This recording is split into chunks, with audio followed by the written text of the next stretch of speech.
Behold, I am coming soon to repay everyone for what he has done. I am the Alpha and the Omega, the first and the last, the beginning and the end. Revelation 22:12.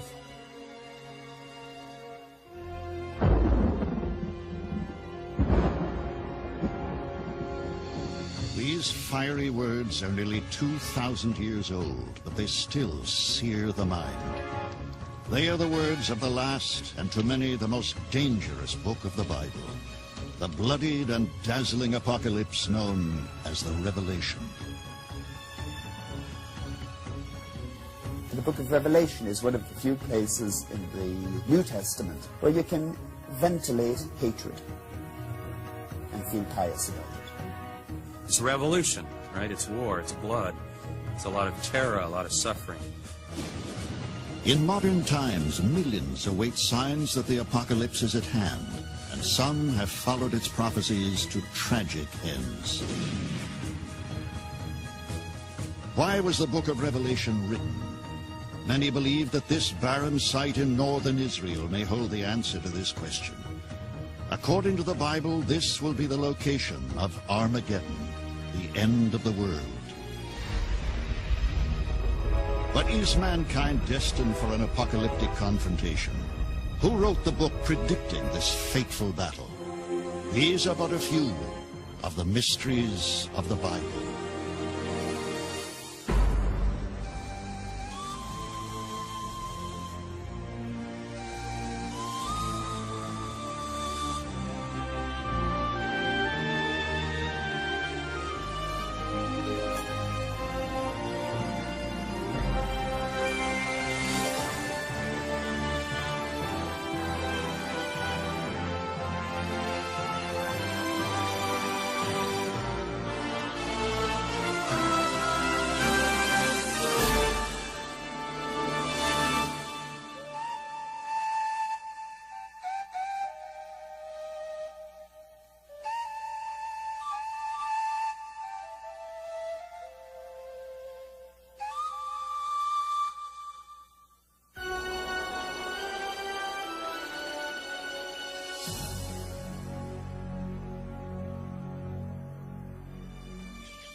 Every year, thousands of tourists flock to this ancient site in northern Israel, whose name evokes fear in those who believe in the biblical apocalypse, the violent end of the world.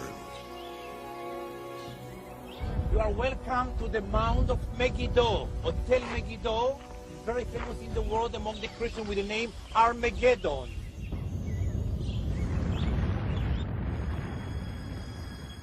And I saw, issuing from the mouth of the beast, 3 evil spirits like frogs, for they are demonic spirits, who go abroad to the kings of the whole world to assemble them for battle on the great day of God the Almighty.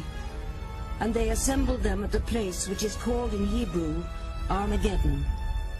Revelation 16:13. Armageddon, the great whore of Babylon, the 4 horsemen of the apocalypse. These ghastly images from the book of Revelation repel and fascinate the world.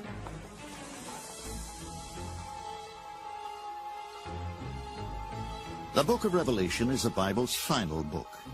In a series of strange and powerful visions, it foretells God's final judgment of humanity and the terrible annihilation of the earth. Many have believed it the work of a genius, others the ravings of a madman. The book of Revelation is essentially about how God is going to come and return to the planet and depose the ruler of the world, the devil. That's going to cause tremendous upheaval. It's a revolution. It's war. It's blood. It's a lot of terror, a lot of suffering. The book of Revelation is, in fact, letters written to 7 churches during the 1st century of the Common Era. The book also contains a dark, nightmarish vision predicting the violent end of the world. The nations were angry, and your wrath has come. The time has come for judging the dead and for destroying those who destroy the earth. Revelation 11:18.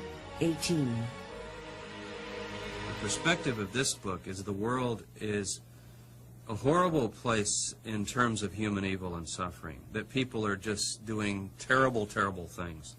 They lie and they cheat and they commit adultery and murder, and their deeds of evil are just heaping up to the heavens. That's the image of the book.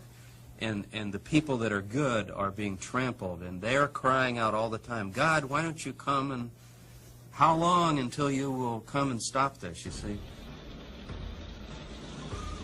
In 1993, the tragic confrontation between the FBI and the Branch Davidians stunned the United States and proved that despite its ancient origins, the Book of Revelation remains a powerful force today. For those who died at Waco believed in the apocalypse and were inspired by earlier generations who believed the end was near.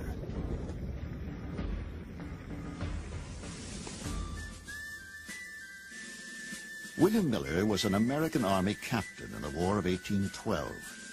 After the war, he retired to his farm in Upper New York State and dedicated his life to reading the Bible.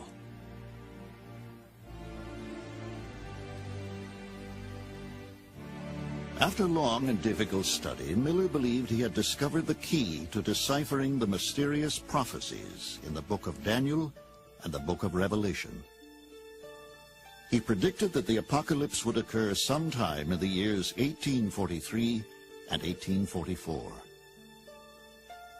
William Miller's prediction launched one of the largest apocalyptic movements in history. At one point, the estimates are that he had as many as 500,000 followers. He had charts of the beast and the horns and had it all figured out down to the date that it was supposed to come.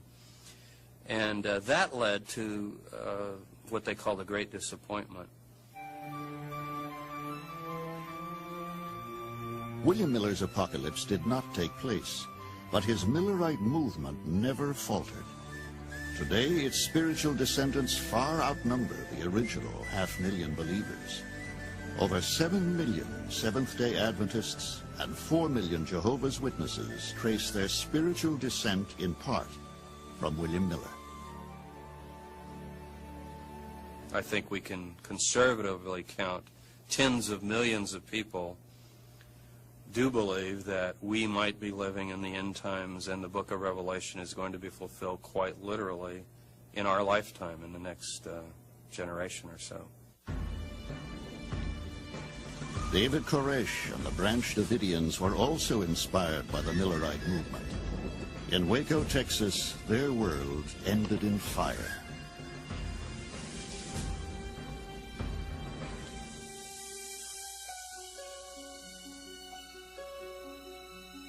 What is this book that holds so many modern minds in its ancient, powerful grip? How can we explain its enduring fascination? Why do millions still believe that its terrifying visions will someday come true?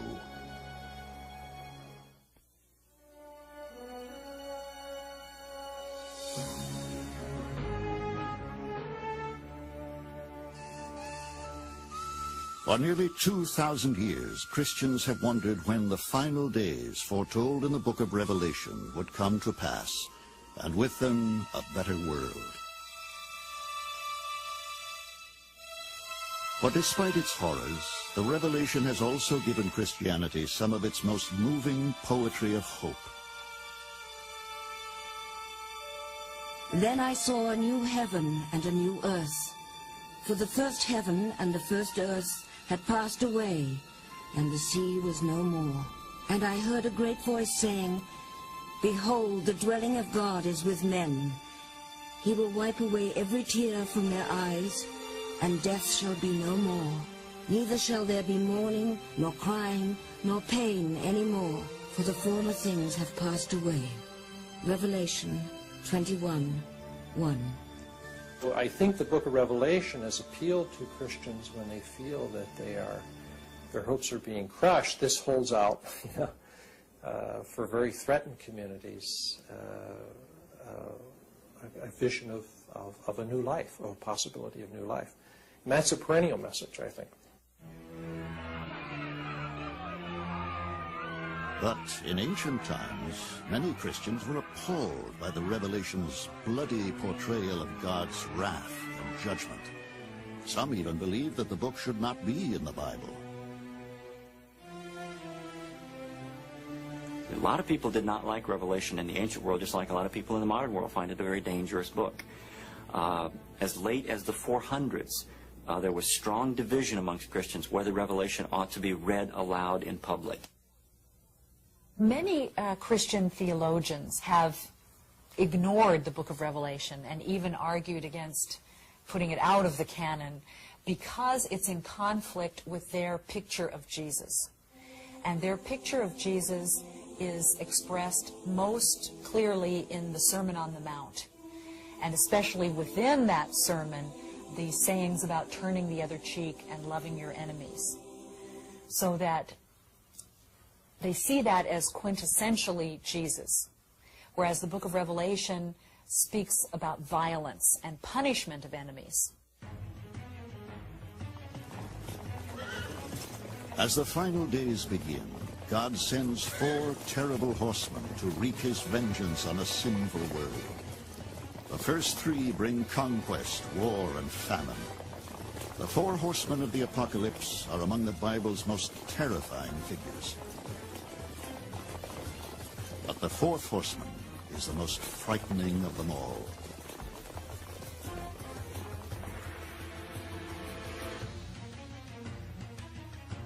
Behold, a pale horse, and its rider's name was Death. Revelation 6:7.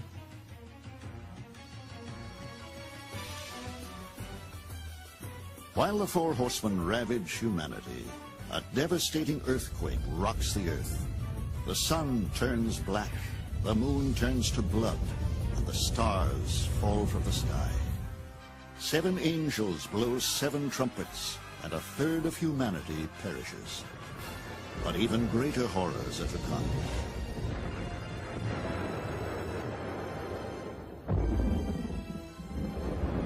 And there were flashes of lightning, peals of thunder, and the cities of the nations fell. And every island fled away, and no mountains were to be found. And great hailstones dropped from heaven, till men cursed God. Revelation 16:17.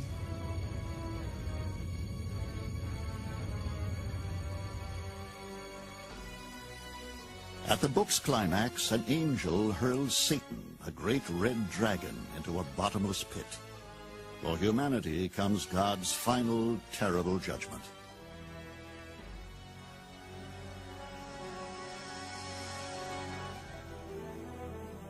Then I saw a great white throne, and him who sat upon it. From his presence, earth and sky fled away. And I saw the dead, great and small, standing before the throne, and the books were opened. And the dead were judged by what was written in the books, and by what they had done. And if anyone's name was not found written in the book of life, he was thrown into the lake of fire. Revelation 20:11.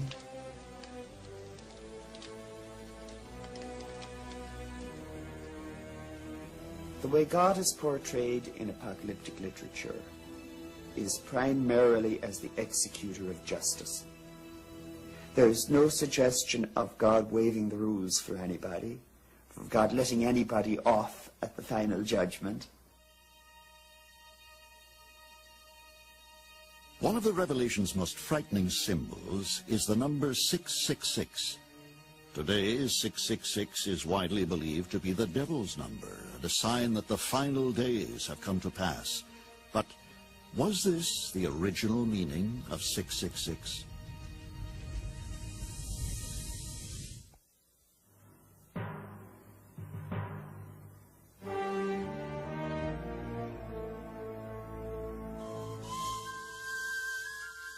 The island of Patmos, one of dozens of tiny islands scattered between Greece and Turkey across the Aegean Sea. Today, as in antiquity, Patmos is a quiet place, remote from the world. But every year, Christians come to visit its holy sites. This tiny island holds a place of highest honor in Christian tradition.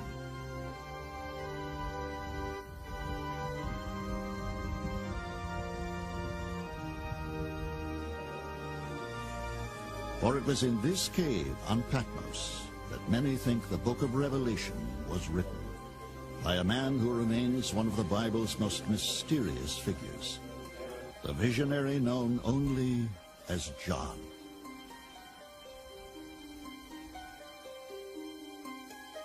Traditionally, a lot of Christian interpreters assume that this was the John, the apostle, that wrote or thought to have written the Gospel of John.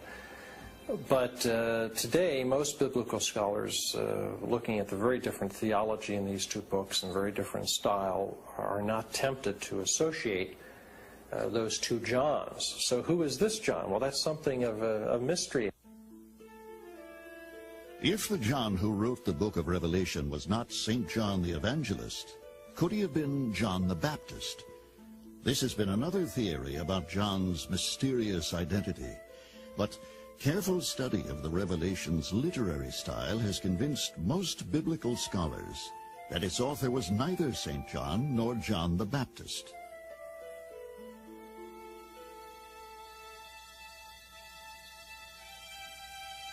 On Patmos, John is still commemorated in the church and monastery that bear his name. Today, visitors to these venerable monuments may contemplate magnificent treasures of early Christian art and the unknown mystic whose ancient visions are still so powerful today.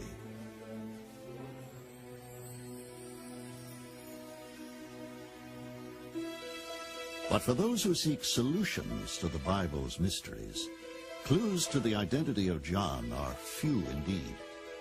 One clue may be found in the Revelation's most famous symbol.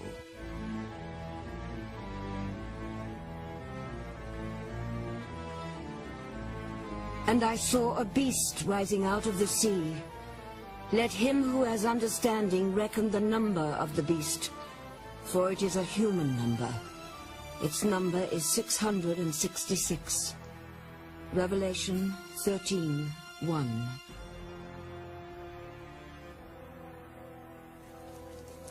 For those who believe in the literal truth of the apocalypse, 666 has become the occult key to identifying the Antichrist, the satanic beast who rules the world. The discovery of any link between a famous person and Revelation's dreaded number produces immediate claims that the end is near. Probably the most humorous interpretation of 666 that I've read is before the Reagan election.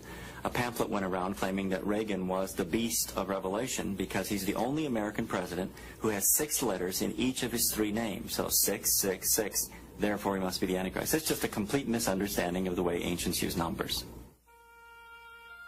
In the ancient world, letters were also numbers. Each letter of the Greek alphabet has a numerical value. Scholars have discovered that the letters in Revelation, which add up to 666, also spell the name of a very famous person from ancient times.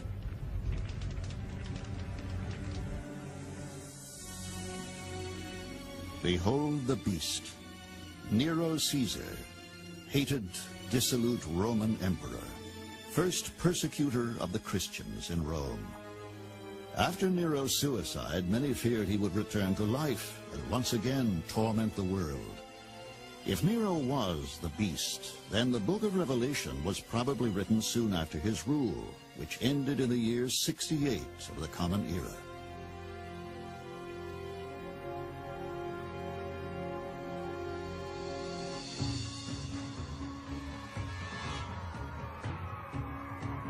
When Nero died, Jews living in the Roman Empire might well have believed the world was coming to an end. The people of Judea were fighting a bloody war against their Roman masters. which would end with the utter destruction of Holy Jerusalem and its temple.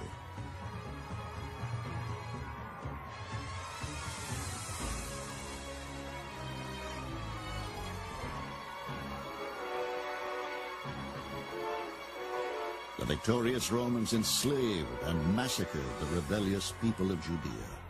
Many fled, seeking sanctuary among the Jewish communities which flourished throughout the empire. Was one of these refugees the author of the book of Revelation?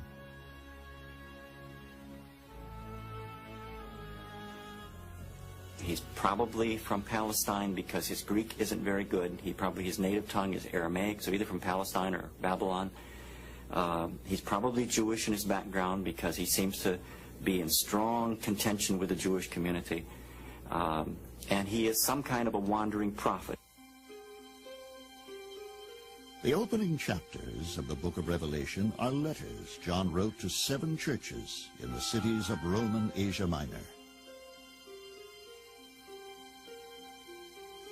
In the 1st century CE, these 7 cities were a ring of jewels in the crown of Rome's Eastern Empire, centers of commerce and culture, prospering under imperial protection. In the 7 cities, the Jewish Christian John was safe from the slaughter in Judea, but he soon began fighting a new war against fellow Christians whose worship John held to be blasphemous.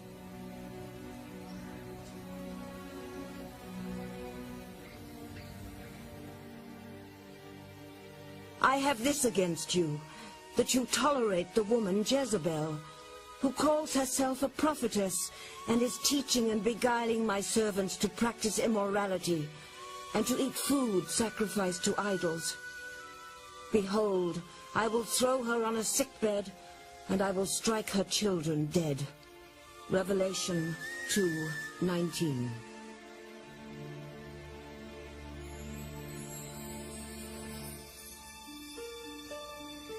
Was John waging war against Christians who worshipped pagan idols?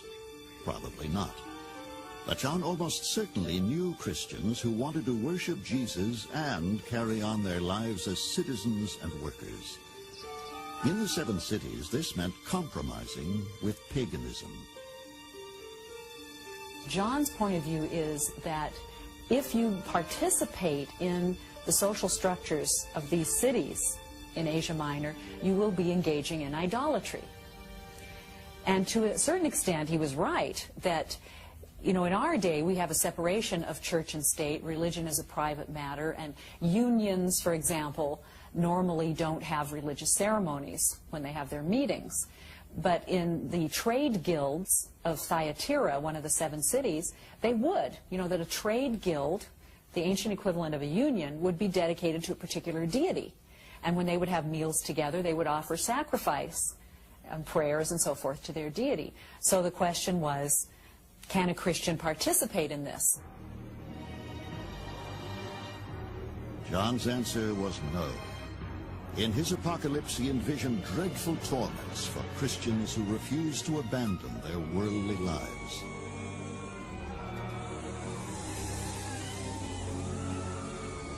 Today, we may find him excessively harsh, but in the ancient world, dominated by the pagan gods, John's refusal to compromise his beliefs may have served its purpose.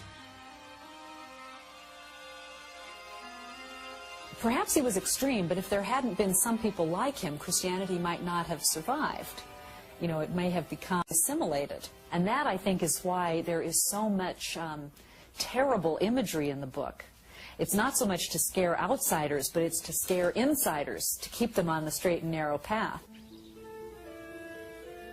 Today in Ephesus, proudest and richest of the 7 cities, the tomb of a Christian named John the Elder is commemorated as John's final resting place.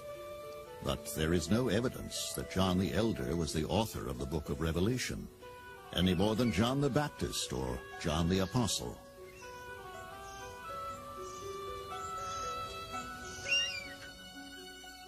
The man himself may always remain an enigma.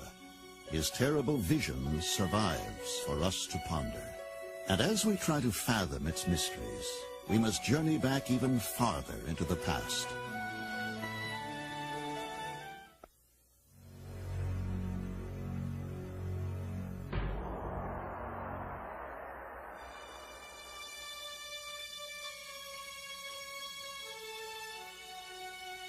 In Christian tradition, the book of Revelation is the powerful vision of a single mind.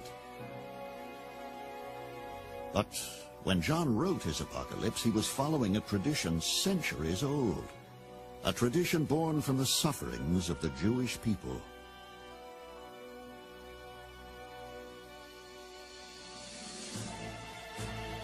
Long before the book of Revelation, a series of disasters destroyed the once proud kingdoms of Judah and Israel. Babylonians, Persians, Greeks, and Romans conquered the Jewish homeland.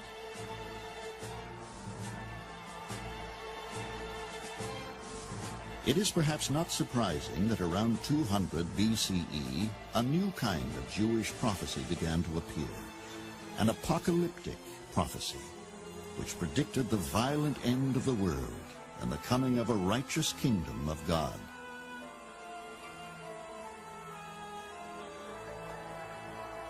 There's not a lot of hope in the first century other than the apocalyptic hope.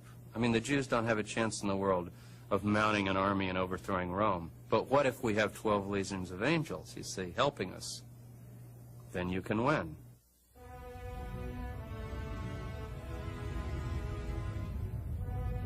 In the biblical book of Daniel, written over 200 years before the book of Revelation, a series of mysterious visions foretells the great kings of the earth waging bloody war until the archangel Michael brings the final judgment.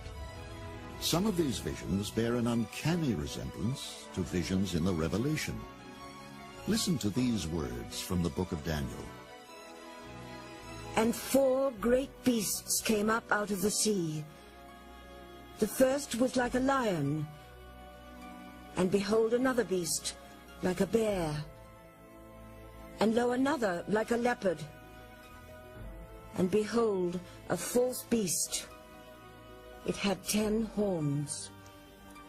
Daniel 7:2.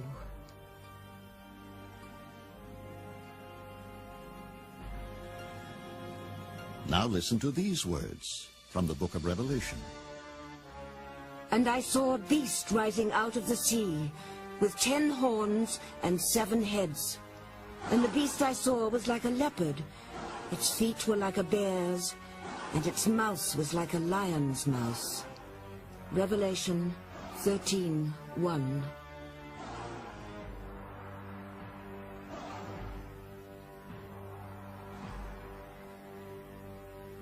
The book of Daniel and the book of Revelation go hand in hand. Revelation is really an interpretation of the book of Daniel. So it's interesting that 200 years or so before Jesus, people were reading Daniel and saying this is the time. By the end of the 1st century BCE, a small group of Jewish militants living in the desert were ready for war. At Qumran, near the Dead Sea, the Essenes were praying for the final days to begin, so they could join forces with the armies of heaven and fight the evil rulers of the earth.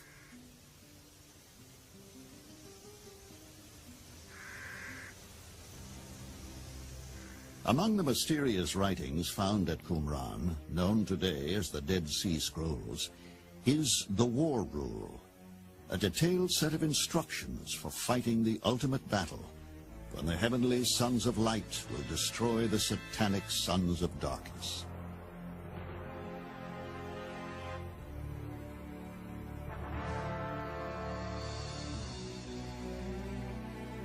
On the day of calamity, the sons of light shall battle with the company of darkness, amid the clamor of gods and men. And it shall be a time of great tribulation, from its sudden beginning until its end in eternal redemption. The Dead Sea Scrolls.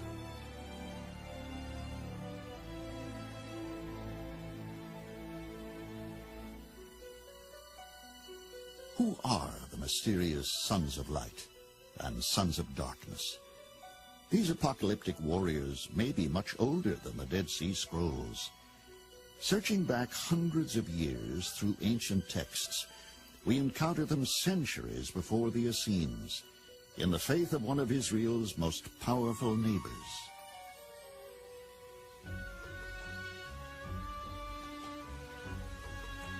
Today, hundreds of miles east of Jerusalem, the magnificent ruins of Persepolis are all that remains of one of antiquity's greatest empires, the Empire of Persia.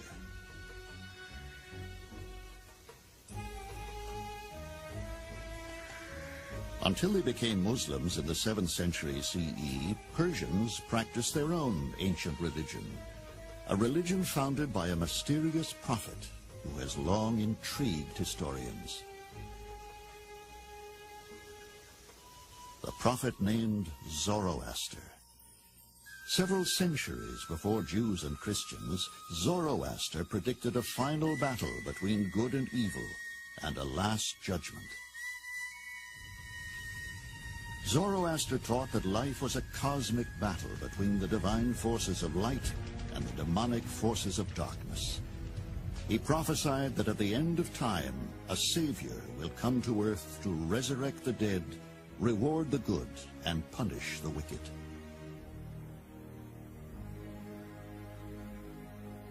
Did the biblical apocalypse originate in the teachings of a Persian prophet? Perhaps Zoroaster's predictions of total war appeal to the angry, desperate Essenes of Qumran. But Zoroaster's cosmic battle is very different from the Revelation's apocalyptic visions. One of the things about Revelation that I find very intriguing is that John refuses to follow his models at certain crucial points. For example, the final battle between good and evil never occurs. There is no battle scene. Other apocalyptic works describe this final battle in great detail. For John, the battle is assembled and it's declared to be over. I think that's because in John's mind the battle with evil is already over because Jesus has gained victory over evil by his death. Persians, Jews, and Christians all agreed that the final days, when they came, would be horrible indeed. Today, John's vision of that awful battle still moves and frightens us whenever we hear the dreaded name Armageddon. Where is Armageddon? The Bible simply tells us it is the place where the kings of the earth will assemble for the final battle. Did Armageddon exist only in John's vision? Or is the Bible's most terrifying battlefield to be found on earth?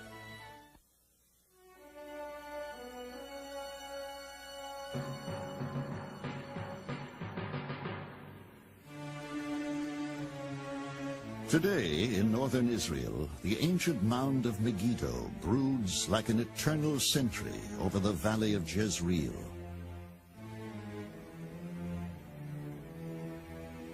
In the book of Revelation, John of Patmos foretold that the kings of the earth would meet in this place for a gigantic battle which would signal the end of the world. In the Hebrew language, Megiddo is called Har Megiddo, the hill of Megiddo, Armageddon.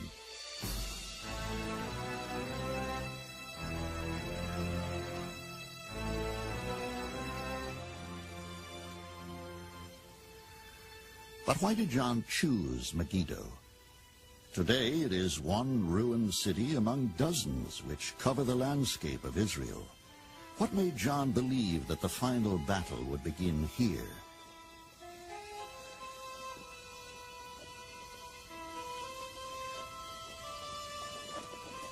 The answer may lie in the land of Israel itself. The city of Megiddo was founded 4,000 years before John wrote the book of Revelation, in one of the most strategic locations in the ancient Near East. The great road which connected Egypt to the empires of Mesopotamia passed through the valley of Jezreel. At Megiddo, the road divides. These three roads connected all the kingdoms of the Near East. Ancient Megiddo was located literally at the crossroads of its world. And whoever controlled those crossroads controlled trade, and more importantly, the movement of armies from the pyramids to Babylon.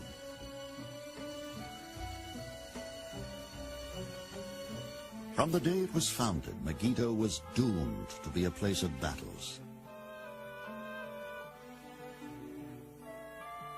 The wretched enemy has entered into Megiddo. He has gathered to him the princes of every foreign country, their horses, their armies, and their people. The capturing of Megiddo is the capturing of 1,000 towns. Pharaoh Thutmose III.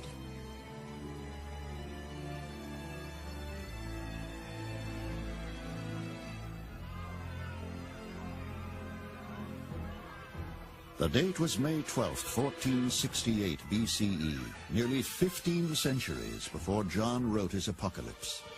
Egypt's Pharaoh Thutmose III destroyed an alliance of princes, the earliest historical record of a battle at Megiddo.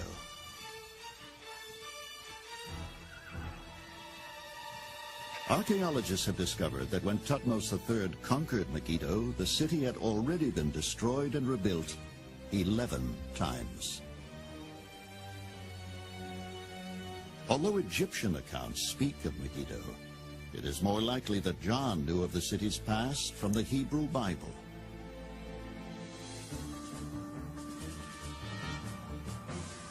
The kings came, they fought.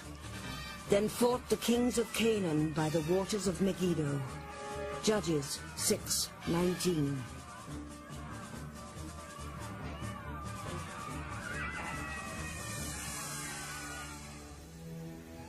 Today, the ruins of massive walls are battered reminders of Megiddo's violent past.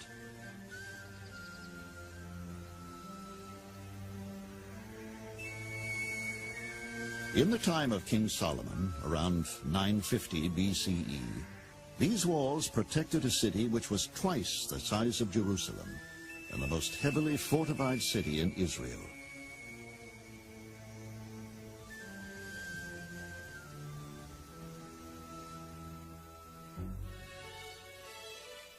In 950 BCE, while the Jews were fortifying Megiddo, many other things were happening around the world. In Mexico, the Olmecs were constructing huge ritual mounds. In China, workers were perfecting the art of casting bronze. And in Italy, villagers were building the first straw huts of a tiny settlement named Rome, which would one day conquer all of Israel.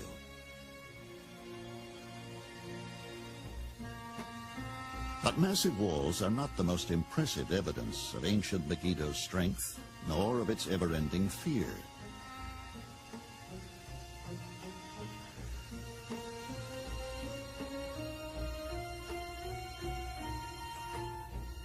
Cutting hundreds of feet through solid rock, the people of Megiddo dug this tunnel underneath their walls, a safe path to their water supply.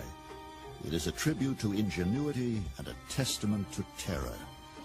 The people of Megiddo never knew when the next enemy would arrive.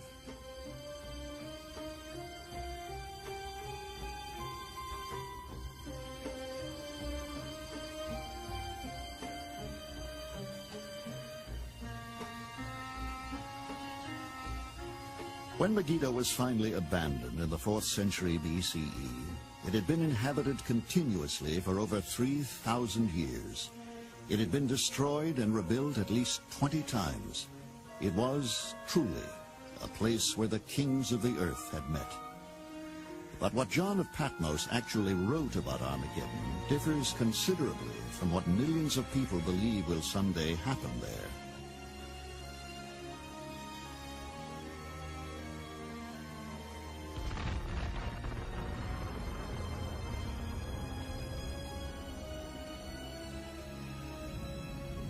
The book of Revelation never mentions a battle of Armageddon.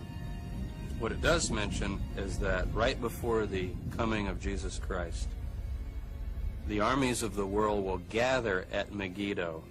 The battle's not at Megiddo.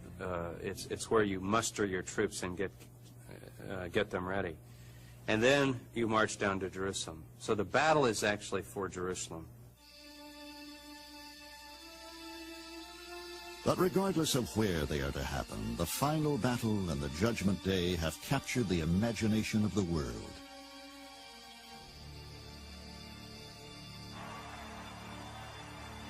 Millions have seen the beast in the monsters of modern times. For those who believe, each new conflict raises the fear of the apocalypse and the hope of redemption. But those who seek answers to the Bible's mysteries remain divided on the Revelation's ultimate meaning.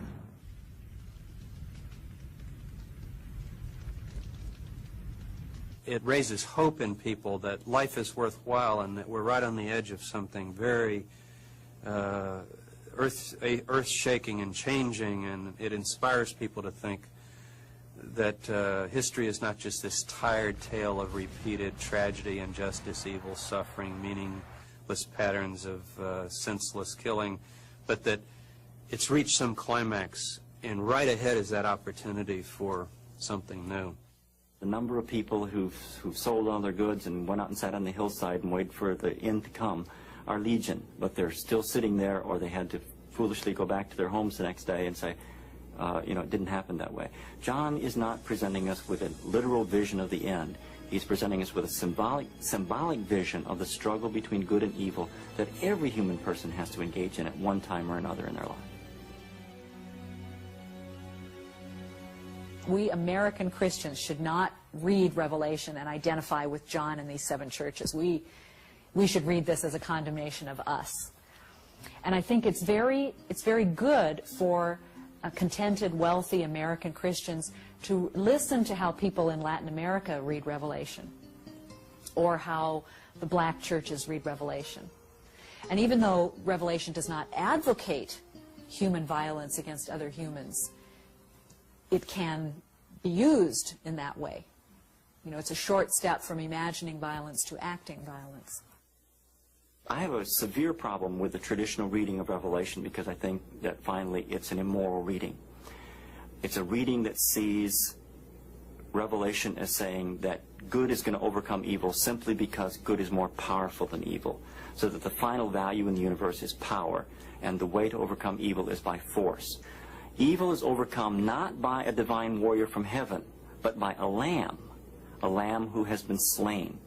The final battle is already over, not because evil has been beat by power, but because evil has been beat by love.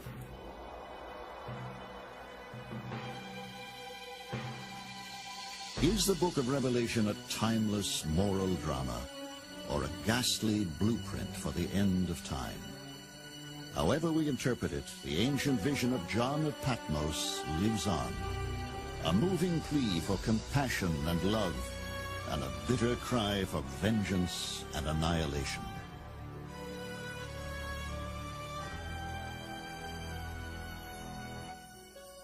After nearly 2,000 years, there is no evidence that humanity will ever lose its fascination with the Bible's final book, or that we will ever unravel all of its secrets.